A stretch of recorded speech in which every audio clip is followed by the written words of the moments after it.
الحمدللہ رب العالمین والصلاة والسلام علی رسولہ الامین وعلی آلہ وصحبہ اجمعین ومن تبعہم بإحسان الی یوم الدین۔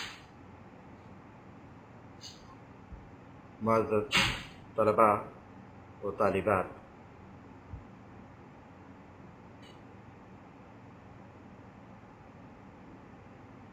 تاریخ اسلام کے آج کے درس میں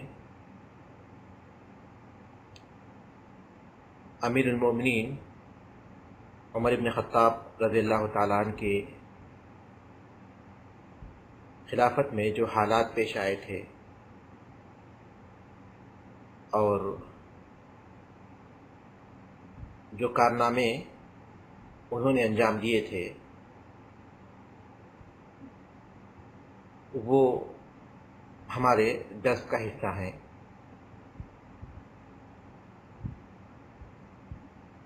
اس سے پہلے ہم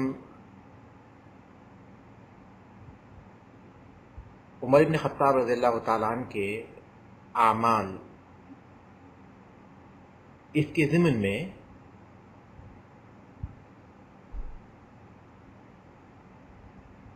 جو باتیں ہمارے سامنے گزر چکی ہیں وہ ہیں فتوحات کا تسلسل، یعنی ابو بکر صدیق رضی اللہ تعالیٰ عنہ کی خلافت کے دور میں فتوحات کا جو آغاز ہو چکا تھا، عمر بن خطاب رضی اللہ تعالیٰ عنہ کے دور میں اس کا تسلسل برقرار رہا اور مسلمان ایک طرف عراق اور ایران میں اور دوسری طرف شام میں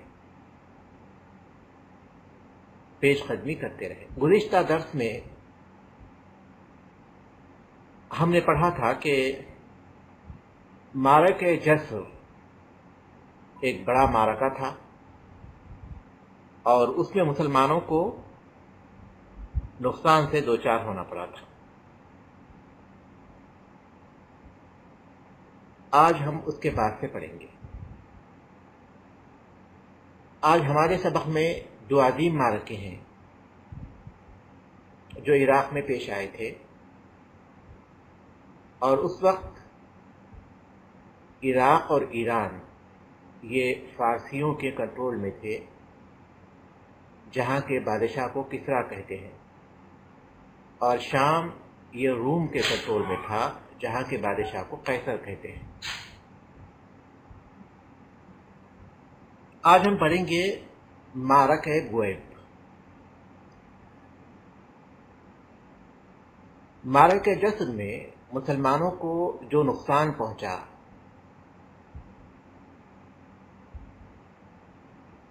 اور مسلمانوں کو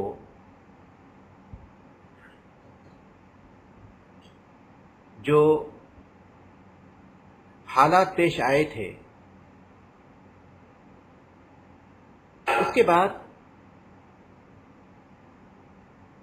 وہاں جو مسلمان موجود تھے ان کے لیے ضروری تھا کہ وہ کوئی ایسی کارروائی کرے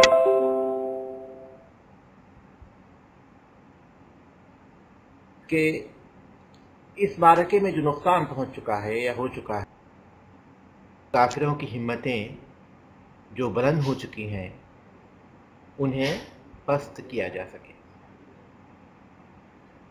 لہذا عمر بن خطاب رضی اللہ تعالیٰ عنہ نے مثنی ابن حارثہ رضی اللہ تعالیٰ عنہ کو فارس میں آگے بڑھنے کا حکم دیا۔ مثنی ابن حارثہ آگے بڑھے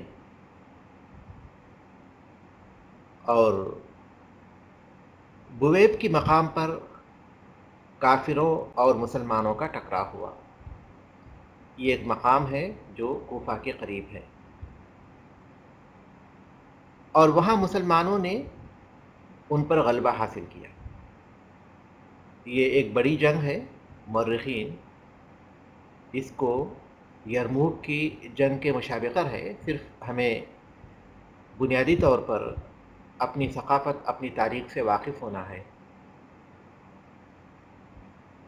اس وجہ سے اس میں صرف اشارے کیے گئے ہیں، ورنہ ساری تفاصیل اس میں موجود نہیں ہیں۔ بویب کے مقام پر مسلمانوں اور کافروں کا ٹکراؤ ہوا، بہت سخت جنگ ہوئی، اور اس میں ان کا قائد جو کمانڈر تھا مہران، وہ مارا گیا۔ اور جب فارسی شکست کھا گئے اور جنگ کے بعد بھاگنے لگے تو مسلمانوں نے ان کا ہمتیں بلند، کامیابی حاصل ہو گئی۔ بویب کا جو معرکہ ہے وہ جسر کے 1 مہینے کے بعد پیش آیا تھا، معرکہ جسر کے 1 مہینے کے بعد پیش آیا تھا۔ بویب کے بعد مثنہ ابن حارثہ رضی اللہ تعالیٰ عنہ ذی قرن نامی مقام پر پہنچے، اور وہاں جو زخم انہیں معرکہ جسم میں لگ چکے تھے ان کے اثرات ظاہر ہونا شروع ہو گئے، اور وہ ناسور ثابت ہوئے، اور انہیں زخموں کی وجہ سے ذی قرن کے مقام پر مثنہ ابن حارثہ رضی اللہ تعالیٰ عنہ شہید ہو گئے۔ بہت بڑے کمانڈر تھے، انہوں نے مسلمانوں کی قوت کو مضبوط کیا، ایرانیوں کے ساتھ جنگ میں انہیں کافی مہارت تھی، اور انہوں نے مسلمانوں کو پیش قدمی کرنے میں بہت اچھی خدمات انجام دی تھی۔ اس کے بعد ایک اہم معرکہ پیش آیا جسے معرکہ قادسیہ کہتے ہیں، اور یہ فیصلہ کن معرکہ تھا فارسیوں کے ساتھ مسلمانوں کا۔ یہ 15 ہجری میں واقع ہوا تھا، بعض مورخین کہتے ہیں کہ 14 ہجری میں، ہمارے پاس جو کتاب ہے اس میں فارسیوں کو جب پے در پہ شکست ہوئی، کیونکہ اس کتاب میں چند ایک جنگوں کا حال ذکر کیا گیا ہے، ورنہ بہت سی جھڑپیں مسلمانوں میں اور فارسیوں میں ہوتی نہیں، اور مسلمان انہیں بری طرح شکست دیتے رہے۔ جب فارسیوں نے اس بات کو محسوس کیا کہ مسلمان آگے بڑھتے جا رہے ہیں اور ان پر خطرات بہت بڑھ چکے ہیں، تو اس کے بعد ان کے کمانڈر جمع ہوئے کہ ہم مسلمانوں کا کیسے مقابلہ کریں۔ بادشاہ کے سلسلے میں ایران میں اس وقت بہت کھینچا تانی چل رہی تھی، اور شاہی خاندان کے بہت سے افراد انتقام میں قتل کر دیے گئے تھے، اور خود ایرانی کمانڈروں میں آپس میں بہت زیادہ اختلاف تھا۔ وہ لوگ ایک ساتھ جمع ہوئے اور اپنے آپس کے اختلاف کو ختم کیا اور متحد ہو گئے، کیونکہ تمام لوگوں نے انہیں سمجھایا کہ اگر اس طرح وہ آپس میں لڑتے رہیں گے تو مسلمان اسی طرح آگے بڑھتے جائیں گے۔ شاہی خاندان کے افراد جو نسل ساسان کے تھے وہ انتقامی کارروائی میں قتل ہو چکے تھے۔ اب ایک ہی شخص بچا تھا شاہی خاندان کا، یزدگرد ساجد کہا جاتا ہے اس کو، یزدگرد، لیکن اس کی بادشاہت پر انہوں نے اتفاق کیا، اور اس طرح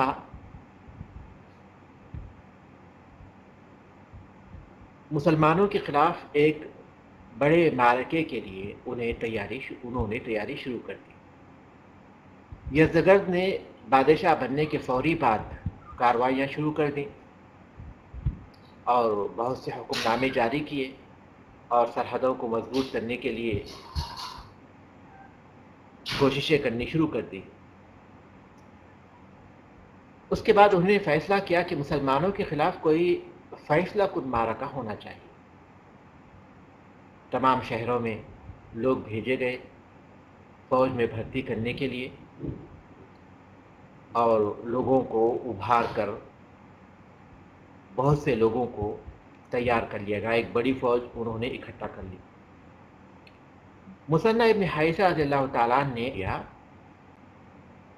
کہ جو جنگ کے قابل ہیں، تو اس کے ساتھ ساتھ عمر رضی اللہ تعالیٰ عنہ نے جب اس معرکے کے بارے میں سنا کہ کس طرح سارے فارسی جمع ہو چکے ہیں، ایک بہت بڑی جنگ کرنا چاہتے ہیں، بہت بڑی فوج اور بہت زیادہ ہتھیار انہوں نے اکٹھے کر لیے ہیں، ایسی تیاری کی ہے کہ اس سے پہلے کبھی ایسی تیاری انہوں نے نہیں کی تھی، تو اس جنگ کے خطرات اور اس کی اہمیت کے پیش نظر عمر بن خطاب رضی اللہ تعالیٰ عنہ نے ارادہ کیا کہ وہ خود اس جنگ میں شریک، بلکہ مدینے سے وہ باہر نکل کر بھی گئے۔ مدینے کے باہر ایک مقام پر انہوں نے پڑاؤ کیا، اس کے بعد صحابہ کرام نے مشورہ کیا اور ان کے پاس پہنچے، اور عبد الرحمن بن عوف رضی اللہ تعالیٰ عنہ نے خاص طور پر کہا کہ اگر آپ مدینے سے جائیں گے اور جنگ میں کمانڈر کے طور پر شریک ہوں گے، اگر آپ کو کچھ نقصان ہو جائے تو پھر مسلمانوں کو سنبھالنا مشکل ہوگا، اس لیے بہتر ہے کہ مدینے سے وہ جو لشکر لے کر نکلے تھے اور پھر وہاں فارس میں مسلمانوں کا جو لشکر تھا یہ 20,000 ہو رہے تھے، 20,000 فوجی مجاہد جمع ہو چکے، اور پھر جب وہ عراق پہنچ گئے اور مثنیٰ رضی اللہ تعالیٰ عنہ کا جو لشکر تھا اس کو انہوں نے شامل کر لیا، تو یہ 28,000 ہو گئے، 28,000 افراد مسلمانوں کے فوجیوں میں شامل تھے قادسیہ کے معرکے سے پہلے۔ جب یہ فوج مکمل ہو گئی تو سعد رضی اللہ تعالیٰ عنہ قادسیہ کے مقام پر پہنچے اور وہاں انہوں نے پڑاؤ ڈالا۔ حیرہ کے قریب یہ صحرا میں ایک چھوٹا سا قریہ تھا، اس مقام پر انہوں نے رکنا پسند کیا۔ یزدگرد کے پاس، جو کہ فارس کے دارالسلطنت مدائن میں رہتا تھا، ان کے پاس اپنے قاصد بھیجے اسے سمجھانے کے لیے، اسلام کی دعوت دینے کے لیے۔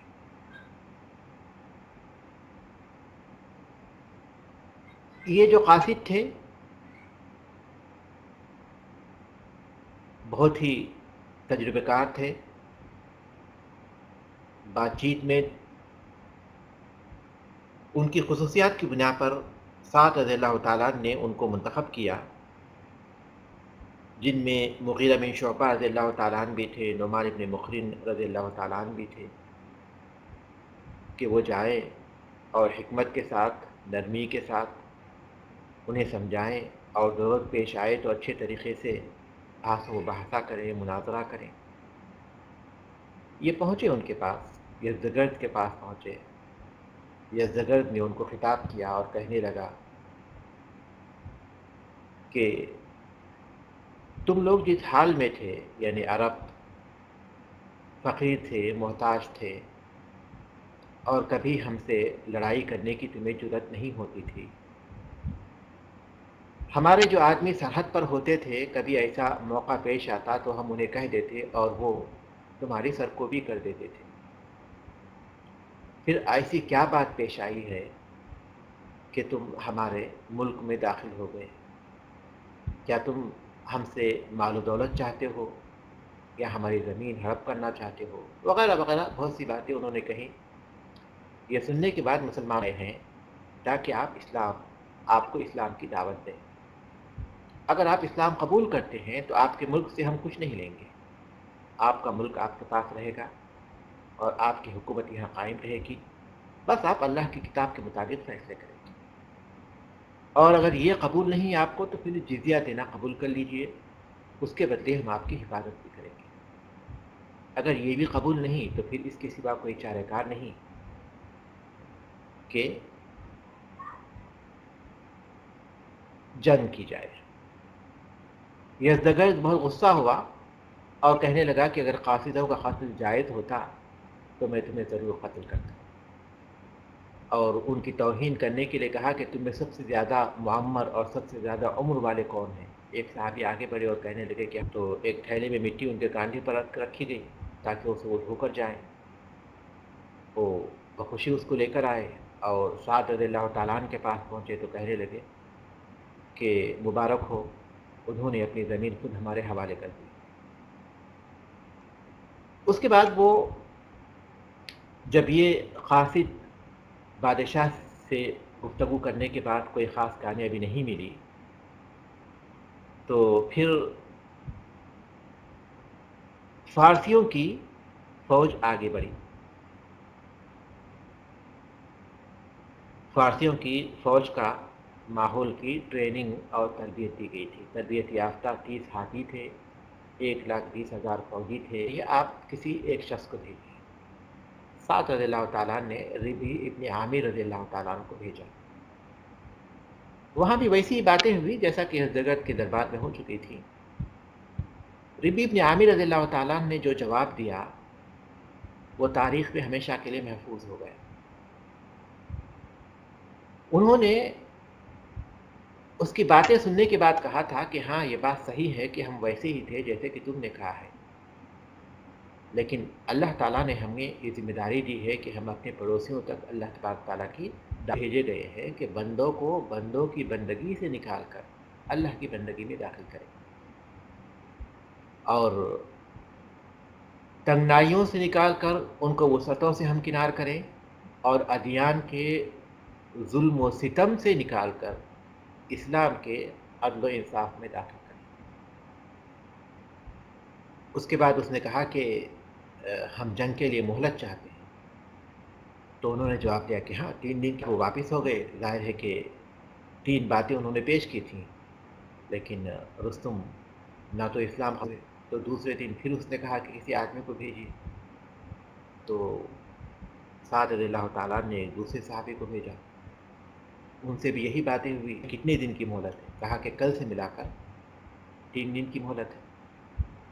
تو یہ دن بھی گزر گیا، پھر تیسرے دن اس نے کہا کہ پھر کسی کو بھیجیے، تو مغیرہ بن شعبہ رضی اللہ تعالیٰ عنہ کو بھیجا گیا۔ تو ان سے بھی ایسی گفتگو ہوئی، لیکن بہرحال ان تمام باتوں کا کوئی نتیجہ نہیں نکلا، یہاں تک کہ 3 دن گزر گئے۔ تو اس کے بعد دونوں فوجیں آمنے سامنے ہوئی۔ سعد بن ابی وقاص رضی اللہ تعالیٰ عنہ اس وقت بیمار تھے، عرق النساء کی بیماری تھی۔ اس کو عرق النساء کہتے ہیں، عرق النساء کہتے ہیں۔ میں نے فہرست اللغات میں دیکھا تو اس کو عرق النساء ہی لکھا ہوا تھا۔ یہ ایک مرض ہے کہ تو سخت درد تھا اور جسم پر تھوڑے پھنسی بھی ہو چکے تھے، جس کی وجہ سے نہ وہ بیٹھ سکتے تھے اور نہ ہی گھوڑے پر سوار ہو سکتے تھے۔ تو وہیں ایک کنارے پر ایک پرانا کوئی محل تھا، اسی کی چھت پر ان کے لیے ایک سائبان بنایا گیا، اسی پر وہ بیٹھ گئے اور وہیں سے وہ عمارت کے فرائض انجام دے رہے تھے۔ سعد رضی اللہ تعالیٰ عنہ نے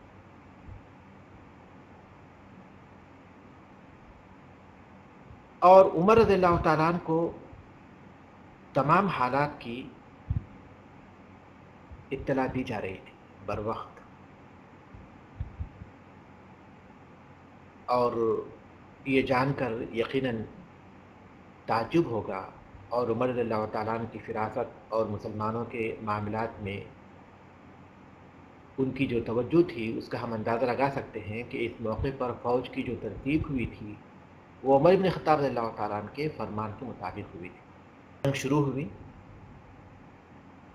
اور یہ جنگ 3 دن جاری رہی۔ عام طور پر جو جنگیں ہوتی تھیں مسلمانوں کی 1 دن میں مکمل ہوتی تھیں، لیکن یہ جنگ بہت بڑی جنگ تھی اور 3 دن ایک جاری رہی، اور ان 3 دنوں میں جو حالات پیش آئے، جو واقعات ہوئے تھے، ان کے لحاظ سے ان کے مختلف نام بھی ہیں، جیسے کہ پہلے دن کو ارماس کہتے ہیں، دوسرے دن کو اغواس کہتے ہیں، تیسرے دن کو عماس کہتے ہیں، اور ان کی راتیں جو تھیں ان کے بھی نام ہیں. پہلی رات کو الہدا کہتے ہیں، دوسری رات کو السواد کہتے ہیں، تیسری رات کو الحریر کہتے ہیں. یہاں نیچے حاشیے میں اس کی صراحت بھی ہے کہ ان کے جو نام رکھے گئے ہیں، پہلی رات کا نام انہوں نے اغماس رکھا ہے. یہ رمست الشیء سے ہے کہ میں نے کسی چیز کو ملا دیا. تو غالباً اس پہلے دن کا نام ارماس اس لیے رکھا گیا کہ اس دن دونوں فوجیں کی مٹ بھیڑ ہوئی تھی اور ایک فوج دوسرے فوج میں مل گئی تھی. اور دوسرے دن کا نام اغواس رکھا کیونکہ یہ غوث سے ہے جس کے بارے میں مدد کے ہیں. شام سے مسلمانوں کے لیے اس دن مدد پہنچی. شام میں جیسا کہ ہم جانتے ہیں کہ یرموک پیش آیا تھا، اور وہیں ابو عبیدہ بن جراح رضی اللہ تعالیٰ عنہ کی قیادت میں مسلمانوں کی فوج تھی. عمر بن خطاب رضی اللہ تعالیٰ عنہ نے ان کے پاس فرمان بھیجا تھا کہ خالد رضی اللہ تعالیٰ عنہ جب عراق سے گئے تھے شام تو اپنے ساتھ 8,000 کا لشکر لے کر گئے تھے. تو انہوں نے کہا کہ وہ لشکر واپس کر دو. عمر بن خطاب رضی اللہ تعالیٰ نے کہا کہ اس لشکر کو واپس کر دو. تو انہوں نے خالد رضی اللہ تعالیٰ کو اپنے پاس روکا اور 6,000 آدمی بھیج دیے تھے. تو یہ دوسرے دن پہنچے تھے. تو غوث چونکہ مدد پہنچ چکی تھی تو اس لیے دوسرے دن کا نام اغواس رکھا گیا. اور اسی طرح تیسرے دن کا جو نام ہے اماس، یہ امس سے ہے اور یہ شدید تاریکی. یہ تیسرے دن جو مٹبھیڑ ہوئی تھی تو گرد و غبار کی وجہ سے اس قدر تاریکی ہو چکی تھی کہ گویا رات کا منظر تھا. اس وجہ سے ہو سکتا اس کا نام اماس رکھا گیا. اور جہاں تک اس کی راتیں ہیں، پہلے دن کا نام ہدا رکھا گیا جو سکون سے ہے. تو غالباً پہلی رات کو کوئی خاص جنگ نہیں ہوئی، کوئی خاص ٹکراؤ نہیں ہوا، تو اس لیے جو ہے اس کا نام ہدا رکھا. اور دوسری رات کا نام سودا رکھا. تو ایک تو گرد و غبار جو دھول فوجوں کے ٹکرانے سے ہو رہی تھی آپس میں، اور اوپر سے رات کی تاریکی، تو اس وجہ سے اس کا نام ہو سکتا سواد رکھا ہو. اور تیسری رات کا نام حریر رکھا، اور یہ کتے کی آواز کو کہتے ہیں. کتے کے بھونکنے کے بجائے اس سے جو کم آواز ہوتی ہے، اس کے سانس کے پھولنا، تو اس طرح کی آواز کو حریر کہتے ہیں. تو غالباً اس دن جو ٹکراؤ ہو رہا تھا تو فوجیوں کے منہ سے اس طرح کی آوازیں نکل رہی تھی، آہستہ آہستہ ان کے ہانپنے کی آوازیں. تو ہو سکتا اس کی وجہ سے اس کا نام یہ رکھا گیا ہو. بہرحال یہ بہت بڑا ٹکراؤ تھا اور 3 دن 3 راتیں جنگ جاری رہی اور چوتھے دن اس کا فیصلہ ہوا. پہلے دن جو جنگ ہوئی اس دن مسلمانوں کے لیے مشکلات پیش آئی، کیونکہ جیسے معرکہ جسر تھا کہ اس میں ہاتھی انہوں نے پہلے رکھے ہوئے تھے. یہاں تو ہاتھی تربیت یافتہ تھے، تربیت یافتہ ہمیشہ ہوا کرتے تھے. 30 ہاتھی تھے، تربیت یافتہ تھے. پہلے دن یہی بات پیش آئی کہ مسلمان جب آگے بڑھے تو انہیں ہاتھیوں سے واسطہ پڑا، اور مسلمانوں کے گھوڑے ہاتھیوں کو دیکھ کر بدکنے لگے. سعد رضی اللہ تعالیٰ نے حکم دیا کہ گھودد میں جو سوار بیٹھے ہوئے ہیں، ہاتھی کے ساتھ ان کی جو رسی ہے اس رسی کو کاٹ دو اور ان سواروں کو قتل کر دو. تو مسلمانوں نے اس طرح کیا، اور یہ یقیناً خطرناک تھا ہاتھیوں کے ساتھ کرنا، جس وجہ سے مسلمانوں کو کافی نقصان بھی ہوا. اور ہاتھیوں کی وجہ سے بہت سے مسلمان جو ہے اس دن شہید کر دیے گئے. تو پہلا دن کافروں کا پلڑا بھاری رہا. پھر اس کے بعد دوسرے دن شام سے مسلمانوں کے لیے جو مدد بھیجی گئی تھی وہ پہنچ گئی. ہشام ہاشم ابن عتبہ ابن ابی وقاص رضی اللہ تعالیٰ عنہ کی قیادت میں. یہ سعد ابن ابی وقاص رضی اللہ تعالیٰ عنہ کے بھتیجے تھے، اور اس میں قعقاع ابن عمرو رضی اللہ تعالیٰ عنہ تھے. یہ بڑے بہادر اور بڑے جری تھے. یہ 1,000 سواروں کے برابر مانے جاتے تھے. جیسے ہی وہ پہنچے انہوں نے مبارزت کی دعوت دی فارسیوں کو، اور بہمن جازوے جو ان کا ایک بڑا کمانڈر تھا وہ ان کے مقابلے کے لیے نکلا۔ آقا رضی اللہ تعالیٰ عنہ نے بہت سے شعر اس موقع پر پڑھتے ہوئے آگے بڑھے اور بہمن کو قتل کر دیا۔ تو اس دن ان کے ساتھ ہاتھی بھی نہیں تھے، شاید اس پہلے دن ان کو ہاتھیوں کو جو چوٹیں آئی تھی مسلمانوں کے حملوں میں، اس وجہ سے انہوں نے ہاتھیوں کو درست کرنے کے لیے روک دیا تھا۔ تو یہ دن مسلمانوں کے لیے مناسب رہا، بہتر رہا۔ جنگ کا فیصلہ تو نہیں ہو سکا، لیکن مسلمانوں کے لیے دوسرے دن وہ مشکلات پیش نہیں آئیں جو پہلے دن پیش آئی۔ تیسرا جو دن تھا اس میں ہاتھی پھر سے اب ان کے ساتھ، فارسیوں کے ساتھ، لیکن ایک تو مسلمانوں کو پہلے دن تجربہ ہو چکا تھا کہ اب ہاتھیوں کے ساتھ کیا کرنا چاہیے۔ سعد بن وقاص رضی اللہ تعالیٰ نے وہاں کچھ جو ہاتھی جن کے پاس تھے عرب میں، یا پھر جو ان کی تربیت کرتے تھے یا ان کے بارے میں جانتے تھے، ان سے مشورہ کر لیا تھا۔ اور اس کے علاوہ گھوڑے پہلے دن جب ہاتھیوں سے سابقہ پیش آیا تھا تو اس وقت جو ان کی صورتحال تھی وہ اب نہیں تھی، کیونکہ گھوڑوں کو بھی تقریباً اس کی عادت ہو گئی تھی، یعنی ان کو اس کا اندازہ ہو گیا تھا کہ ہاتھی ہوتے ہیں، یعنی جس کی وجہ سے جو ہے پہلے دن جیسے بتکے تھے وہ دوسرے دن وہ نہیں بتکے۔ تو نہ تو گھوڑے بتکے مسلمانوں کے، کیونکہ ان کو عادت ہو گئی تھی پہلے دن ہاتھیوں کے مقابل میں ہونے کی۔ اس کے علاوہ سعد رضی اللہ تعالیٰ نے حکم دیا کہ ہاتھیوں کے سون اور ان کی ہاتھیوں کے سون کو تلوار سے مارو اور ان کی آنکھوں پر تیر چلا۔ اس کا نتیجہ یہ ہوا کہ ہاتھی بتک گئے اور وہ اپنی فوجوں کی طرف پلٹے، اور جب بھاگنے لگے ہاتھی تو ان کی فوجوں کو رونتے ہوئے خود اپنی فوج کے یعنی فارسیوں کے بہت سے لوگوں کو انہوں نے قتل کر دیا۔ تو انہی کی ہاتھیوں سے ان کے صفوف تتر بتر ہو گئے، اور پھر مسلمانوں نے ان پر دباؤ ڈالا اپنے فوجیوں کے ذریعے۔ تو اس کے بعد یہ معرکہ مسلمانوں کے ساتھ رہا، جنگ جاری رہی یہاں تک کہ 14 دن ہوا۔ تو چوتھے دن آقا رضی اللہ تعالیٰ عنہ حملہ کرتے ہوئے رستم کا جو قیادت کا مرکز تھا، وہاں جو اس کا تخت تھا، وہاں تک پہنچ گئے۔ رستم چھپ گیا، اتنے میں ہلال ابن علفہ رضی اللہ تعالیٰ عنہ اسے دیکھ لیا اور اسے قتل کر دیا۔ رستم جیسے ہی قتل ہوا تو فوراً ہلال اس کے تخت پر چڑھ گئے اور بلند آواز سے پکارا کہ رستم قتل کر دیا گیا، کافروں کا جو سردار تھا۔ اس کے ساتھ ہی کافروں کی ہمتیں پوری طرح پست ہو گئیں اور مسلمانوں کی ہمتیں بلند ہو گئیں، اور اس کے بعد مسلمان ان کا پیچھا کرنے لگے اور بہتوں کو قتل کر دیا۔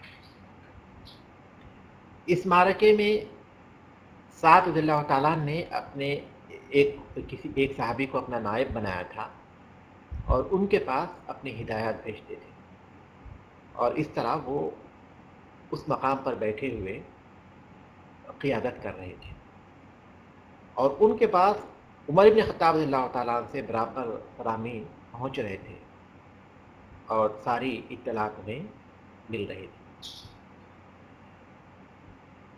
ظاہر ہے کہ یہ بڑی جنگ تھی اور اس میں بہت سی باتیں پیش آئی۔ اس میں خنسا رضی اللہ تعالیٰ عنہا کے چاروں بیٹے بھی یکے بعد دیگرے شہید ہو گئے تھے، انہوں نے بہت زبردست کارنامے انجام دیے۔ ابو محجن ثقفی رضی اللہ تعالیٰ عنہ بھی اس جنگ میں اچھے کارنامے انجام دیے۔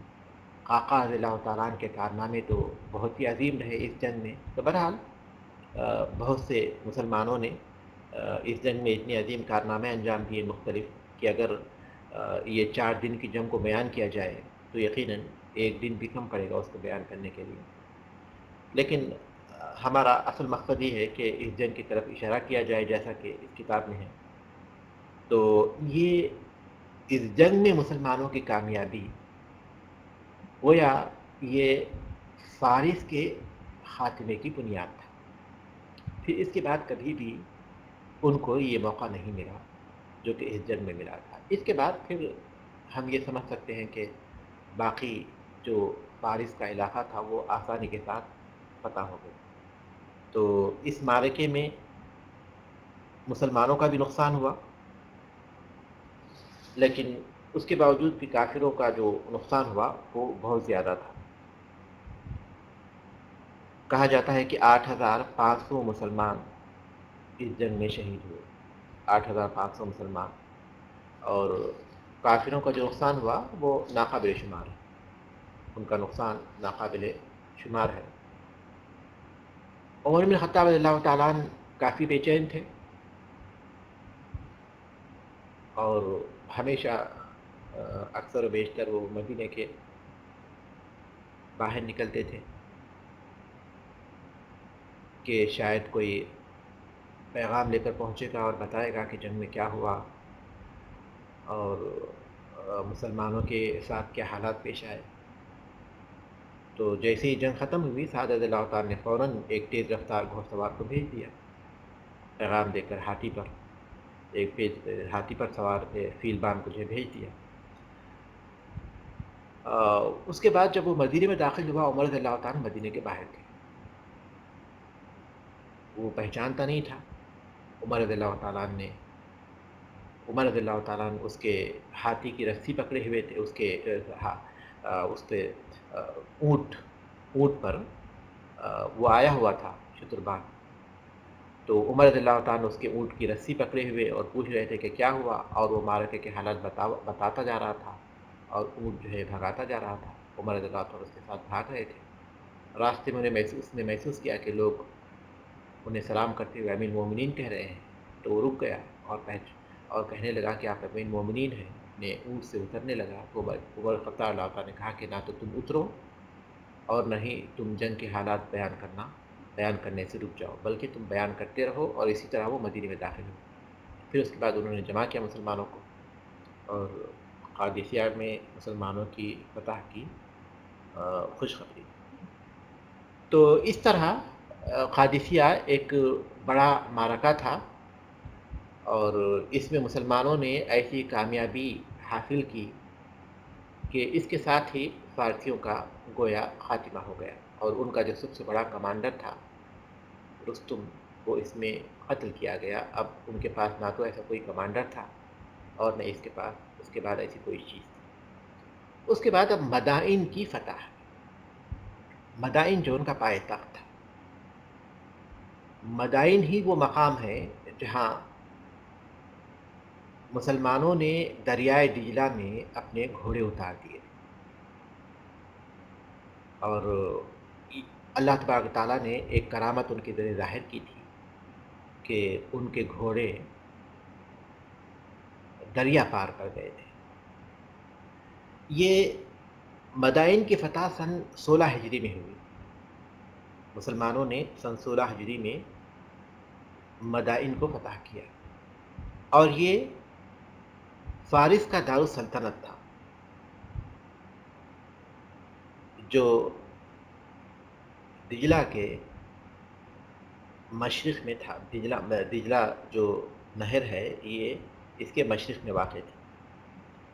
سعد رضی اللہ تعالیٰ عنہ قادسیہ کے بعد 2 مہینے تک وہیں انتظار کرتے رہے کہ عمر بن خطاب رضی اللہ تعالیٰ عنہ کی طرف سے آگے کیا فرامین آئیں گی۔ 2 مہینے کے بعد انہوں نے اجازت دی کہ اب آپ آگے بڑھیے اور مدائن کو فتح کیجیے۔ جیسی اجازت ملی تو وہ آگے بڑھے۔ یزدگرد جو ان کا بادشاہ تھا وہ وہیں چھپا ہوا تھا۔ قادسیہ سے ان کی جو فوجیں بھاگی تھیں وہ بابل میں جمع ہوئی تھی، تو پہلے مسلمانوں کو بابل سے واسطہ پڑا، وہاں انہوں نے مقابلہ کر ان کو شکست دی۔ اس کے بعد پھر مدائن پہنچے۔ مدائن میں انہوں نے نہر، درمیان میں جو نہر تھی وہاں سے سارے کشتیوں کو لے کر نہر پار کر لیا تھا۔ اب مسلمانوں کے پاس آگے جانے کے لیے نہ تو کوئی کشتی تھی اور نہ ہی کوئی دوسرا راستہ تھا۔ سعد رضی اللہ تعالیٰ سوچنے لگے آخر کیا کیا جائے۔ اس کے بعد انتظار کرتے رہے۔ 1 مہینے تک انہوں نے محاصرہ کر رکھا مدائن کا نہر کے اس پار سے، لیکن کوئی فائدہ نہیں ہوا۔ البتہ اتنا ضرور ہوا کہ وہ لوگ کوئی اپنی مدد نہیں منگوا سکے، کیونکہ کسی کو باہر جانے کا موقع ہی نہیں ملتا۔ جیسے ہی وہ باہر نکلنے کی کوشش کرتے مسلمانوں پر تیروں کی برسات کر دیتے، جس کی وجہ سے وہ باہر نہیں نکل سکے اور ان کا جینا مسلمانوں نے گویا حرام کر دیا 1 مہینے کے لیے، لیکن ظاہر ہے کہ فتح نہیں ہو سکتی۔ تو اس کے بعد سعد رضی اللہ تعالیٰ نے خواب دیکھا کہ وہ دجلہ کو پار کر رہے ہیں، تو اپنے خواب کے مطابق انہوں نے اعلان کیا، مسلمانوں کو جمع کر پہلے تقریر کی، قرآن کی آیات پڑھی، اس کے بعد کہا کہ میں نہر کو پار کر رہا ہوں، اس کے بعد کہا کہ کوئی ایسے جانباز ہوں جو جا کر پہلے ساحل کو اپنے قبضے میں کر لیں۔ تو پہلے 60 جانباز مسلمانوں کے تیار ہوئے، اور سعد رضی اللہ تعالیٰ نے جیسے حکم دیا انہوں نے سمندر میں نہر میں اپنے گھوڑے ڈال دی اور نہر انہوں نے پار کر لی۔ اس کے بعد جیسے انہیں پتہ چلا فارسیوں کو کہ مسلمان نہر پار کر رہے ہیں، تو وہ آگے آئے مسلمانوں پر حملہ کرنے کے لیے، لیکن انہوں نے بے جگری کے ساتھ لڑ کر ساحل کو اپنے قبضے میں کر لیا۔ جیسے ہی ساحل قبضے میں ہوا تو سعد رضی اللہ تعالیٰ نے حکم دیا کہ اب ہم سب نہر پار کریں گے۔ تو سارے مسلمانوں نے نہر پار کر لی، کسی کو کوئی نقصان نہیں ہوا، کسی کو کوئی نقصان نہیں ہوا سوائے ایک صحابی کے جو اپنے گھوڑے سے گر پڑے، لیکن قعقاع رضی اللہ تعالیٰ نے اپنی لگام ان کے آگے پھینک کر ان کو کھینچ لی، لہٰذا نہ تو مسلمانوں کا کچھ سامان ضائع ہوا اور نہ ہی مسلمانوں کا کوئی آدمی ضائع ہوا۔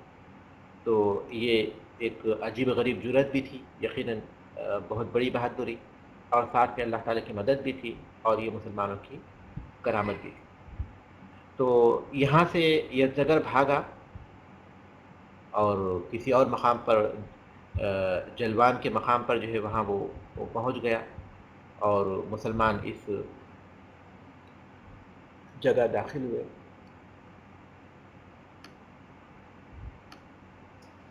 تو مسلمان مدائن کے سفید محلوں کے مالک بن گئے۔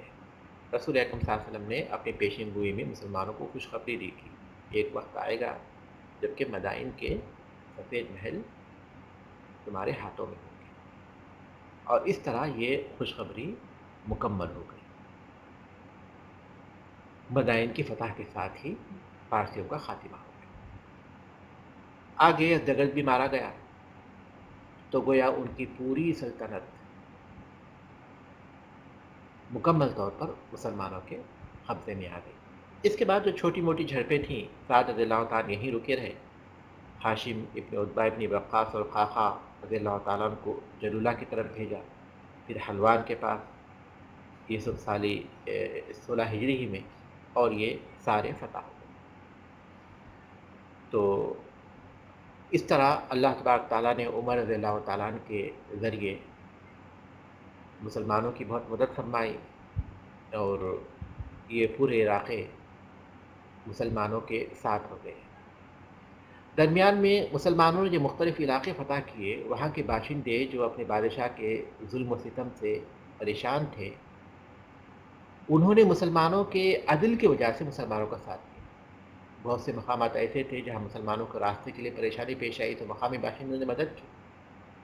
مسلمانوں کے اخلاق سے وہ بہت زیادہ متاثر ہوئے، اور مسلمانوں کے جو سلوک تھا اس کی وجہ سے بجائے اس کے کہ وہ اپنی حکومت کا ساتھ دیتے، انہوں نے مسلمانوں کا ساتھ دیا، تو مقامی لوگوں کی طرف سے بھی مسلمانوں کو بہت مدد حاصل ہوئی۔ یہی فتوحات ہیں جس کے نتیجے میں فارسیوں کے دل میں عمر بن خطاب رضی اللہ تعالیٰ عنہ کے خلاف کینہ، کپٹ اور دشمنی پیدا ہوئی، اور جو آج تک باقی ہے۔ عمر رضی اللہ تعالیٰ نے جس طرح ان کی سلطنت کو تہس نہس کر دیا، اور ان کے ظلم و ستم سے وہاں کے لوگوں کو نجات دی، اور اسلام کا جھنڈا وہاں تک لہرا دیا، اور ان کی جو نسل تھی بادشاہ جس کو مقدس سمجھتے تھے ساسانی، ان کا خاتمہ کر دیا۔ تو یہ وہ چیز ہے جو انہیں راس نہیں آتی، اور اسی کی بنیاد پر عمر رضی اللہ تعالیٰ عنہ کے خلاف بہت سی باتیں وہ پھیلاتے ہیں، مشہور کرتے ہیں، جوڑتے ہیں، بیان کرتے ہیں۔ تو یہ ساری دشمنی اس وجہ سے ہے کہ عمر رضی اللہ تعالیٰ عنہ کے دور میں یہ ساری فتوحات ہوئی تھی، اور ہم دیکھ رہے ہیں کہ عمر رضی اللہ تعالیٰ عنہ کس طرح حریص تھے مسلمان فوجوں کے بارے میں اور ان تمام چیزوں کے بارے میں کہ باقاعدہ ان کی طرف سے ہدایات ملتی ہیں تب فوجیں آگے بڑھتی تھی۔ ایسا نہیں تھا کہ عمر رضی اللہ تعالیٰ نے مسلمان فوجیوں کو بھیج دیا اور اس کے بعد وہ آگے بڑھتے گئے اور اپنے حساب سے جیسے آپس میں مشورہ کیا اس طرح آگے بڑھتے گئے، ایسے نہیں ہوتا تھا، بلکہ باقاعدہ وہ لوگ آپس میں مشورہ کرنے کے بعد جو طے کرتے اس کی اطلاع عمر رضی اللہ تعالیٰ کو دیتے، اس کے بعد یہاں سے جو ہدایت جاتی اس کے مطابق وہ لوگ عمل کرتے۔ اللہ تبارک تعالیٰ ان تمام صحابہ کو بے حد حساب اجر دے، اجر و ثواب دے، جنہوں نے اپنی جانوں کو مالوں کو قربان کیا اور بندگان خدا تک اللہ تبارک تعالیٰ کا دین پہنچانے کے لیے بے انتہا قربانیاں دیں، اور ان کے پیش نظر یہی بات رہی کہ کسی بھی طرح اللہ تبارک تعالیٰ کا دین دنیا کے کونے کونے تک پہنچے اور کسی بھی طرح اللہ تبارک تعالیٰ کا دین غالب آ جائے اور پھر لوگ ذوق در ذوق اسلام میں داخل ہو جائیں۔ تو یہاں ہم اپنے سبق کو روکتے ہیں۔ تو آج ہم نے 3 فتوحات کے بارے میں پڑھا تھا۔ ایک معرکہ بویب، جس مصنف ابن حیث رضی اللہ تعالیٰ کی قیادت میں یہ جنگ اور یہ معرکہ پیش آیا تھا، اور اللہ تبارک تعالیٰ نے مسلمانوں کو اس میں کامیابی دی تھی۔ قادسیہ جو سعد بن ابی وقاص رضی اللہ تعالیٰ کی قیادت میں پیش آئی تھی، قادسیہ کی جنگ اور یہ معرکہ، اس میں بھی مسلمانوں کو کامیابی ہوئی اور یہاں فیصلہ ہو گیا پارسی اور مسلمانوں کے درمیان۔ یہ فیصلہ کن معرکہ تھا۔ اس کے بعد پھر مدائن جو ان کا دارالسلطنت تھا اس پر بھی مسلمانوں نے فتح کی۔ پھر سبحانک اللہم و بحمدک، اشہد ان لا الہ الا انت، استغفرک و اتوب الیک۔ السلام علیکم۔